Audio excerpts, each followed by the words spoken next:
Hey guys, I am here showing you a round of one of my favorite rounds of Hearthstone. If you guys saw the interview I did with Team Archon, you guys would have noticed that I brought in Amaz and Backspace, who are kind of legends in this game of Hearthstone. I made it to Legendary, and this is one of my favorite rounds while playing Legendary last year in September. It's going to stream on Twitch because some guys requested it, but just for you guys who don't know how to play this game, basically you have 30 hit points, the other guy has 30 hit points, you get the other team to 0, you win. You have various cards, play the cards, they have different effects. Anyway, I thought instead of me just talking about the game the whole time, I'm taking a class on reparative justice and storytelling.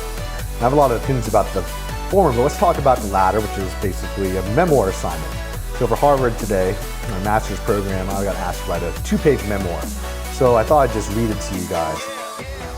As a young child, my mother read me fairy tale books about romance and love, but I always felt unsettled and had a longing most of my life to find a life partner. I never had a girlfriend, rarely had dates, or even many friends most of my life. Therefore, I was the most unlikely person to have the New York office of Playboy magazine call me and ask me to promote the girls of the Big Ten colleges. Here I was, just a college kid at the University of Wisconsin-Madison, and now I was silly hosting parties for Playboy. I'd gotten a job because I had increasingly become notorious on campus for throwing large and elaborate parties on yachts, multi-level nightclubs, and a $30 million mansion in the lake. It had gotten so much attention it was being featured in the news. I was entering the next level in nightlife promotion with this new involvement with Playboy. My social life was the stuff of every young guy's fantasies. Weeknights and weekends, I was at high-end parties surrounded by beautiful college co-eds and sexy models. But I had a secret. These big parties made me popular at school, even a large campus like the University of Wisconsin. Everyone knew who I was. I had a high social status. Still, I couldn't hook up with any of these stunning girls that came to my parties. I didn't know how to attract them. They were just there for my adventures and parties, but not for me. You would think I've always been the most outgoing and popular guy with huge circles of friends. I wouldn't blame you, but that's far from the truth. Growing up, I didn't know how to make friends. I was really invited to hang out with me. I really invited people to hang out with me, and I got invited to hang out outside of organized social activities in school. My parents really wanted me to be more of a social, or be more social, so they invited everyone I went to school with to the video game arcade on my birthday, and paid for everyone to play for free. They encouraged me to get into sports and join Boy Scouts so I could socialize. I excelled at those activities. When I get involved with anything, I give it to my all. That's the reason I first got involved with nightlife business in the first place. As a 12-year-old kid, I convinced the owner of a bar to give me a job. I wasn't even a teenager.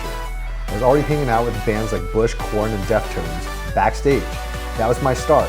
However, there I was in college, living the life many guys only dream of, and I was with beautiful women night after night, but I didn't go home with them. It wasn't until a friend showed me an internet forum of guys talking about how to pick up girls that my life with women began to change. I discovered there were underground secret fraternities of pickup artists sharing tips on how to pick up girls. I decided I should go to these so-called lairs and meet up with people that were the best in these secret groups and make them my wingman. One of these guys went by the nickname Tower Dirty. He became my wingman and ultimately my business partner.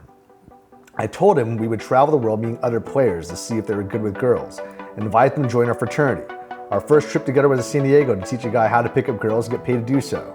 That was when our company, Real Social Dynamics, RSD, was born. We helped this almost 30-year-old virgin get laid. He was a famous internet troll and he told everyone, but no one believed him. We decided to prove him wrong. Now RSD is the world's largest dating coaching company and a multi-million-dollar global business operating in 70 countries with hundreds of thousands of students from over 1,000 events annually, mainly taught online. Although this is not the fairy tale my mother would read me as a kid, I ended up traveling the world and I met my future wife on a world tour. I'm now married, I live in Vegas, the city of sin, running a business teaching guys to meet girls in bars and clubs. I finally have the life I've always longed for and settled down happily. Well, that was my memoir. I hope you enjoyed the share. And for the rest of you guys, if you guys enjoyed the video game too, just let me know. Cheers.